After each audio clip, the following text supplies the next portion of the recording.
ভৌতিক গল্প, ভূতের লুকোচুরি। রহিম নামের একজন কলেজ পড়ুয়া ছেলে গ্রীষ্মের ছুটিতে তার দাদার গ্রামে বেড়াতে আসে। গ্রামের নাম ছিল চরকলমি। ছোট্ট নিরিবিলি গ্রাম, কিন্তু এক অদ্ভুত ভৌতিক ইতিহাস রয়েছে সেখানে। গ্রামের এক প্রান্তে একটা পুরনো বন্ধ বাড়ি, সবাই বলে ওটা অভিশপ্ত।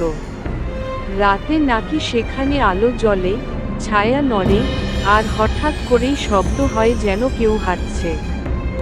রহিমের কৌতূহল চরমে ওঠে। সে রাত 12টার সময় সেই বন্ধ বাড়ির সামনে গিয়ে দাঁড়ায়।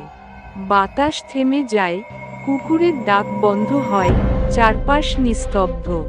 হঠাৎ বন্ধ দরজাটা করকর করে নিজে থেকেই খুলে যায়।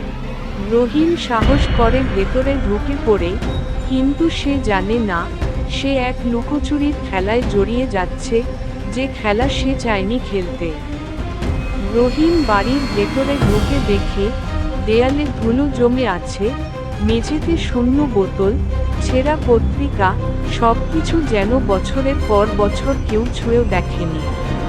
কিন্তু একটামাত্র ঘরে টেবিলের ওপর একটা লণ্ঠন জ্বলছে, অথচ এখানে তো বিদ্যুৎই নেই। সে কাছে যেতেই হঠাৎ ছায়ার মতো কিছু একটা দৌড়ে গেল পাশের ঘরে। রহিম চমকে ওঠে, বুক ধড়ফড় করতে থাকে।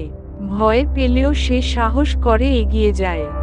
পাশের ঘরে ঢুকতেই দরজাটা পিছন থেকে বন্ধ হয়ে যায়।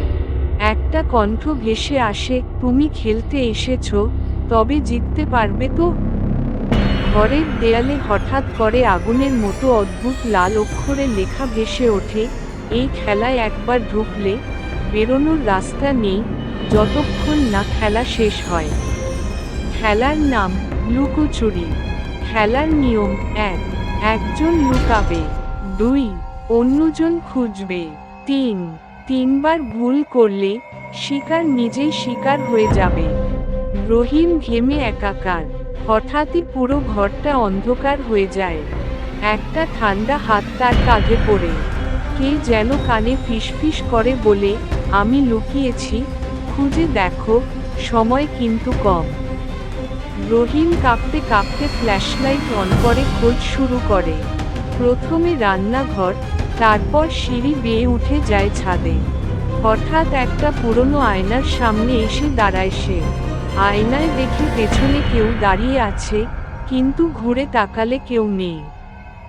সে ভাবে আয়নার পেছনে কিছু একটা আছে হয়তো। ধাক্কা দিয়ে আয়নাটা নামাতেই ভেতর থেকে বেরিয়ে আসে এক কঙ্কাল সদৃশ মুখ, চোখ নেই, শুধু কালো গর্ত। সে চিৎকার দিয়ে পেছনে পালায়। দেয়ালে লেখা হয়, প্রথম ভুল, বাকি 2টি। রহিম এবার নিচে নেমে আসে। তার মনে হয় সেই ছায়াটা বাসার পুরনো স্টোররুমে লুকিয়ে থাকতে পারে।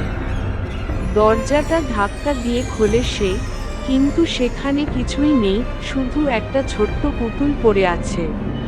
পুতুলটা হাতে তুলতেই সেটা হঠাৎ চোখ মেলে ফিসফিস করে বলে, তুমি খুব খারাপ খুঁজছো।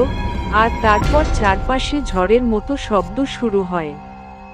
ঘরটা নিজে থেকেই বন্ধ হয়ে যায়, মেঝে কাঁপতে থাকে। দেয়ালে আবার লেখা হয়, দ্বিতীয় ভুল, এখন শুধু একটাই বাকি। রহিম জানে আরেকবার ভুল করলেই সে এখানেই চিরতরে হারিয়ে যাবে।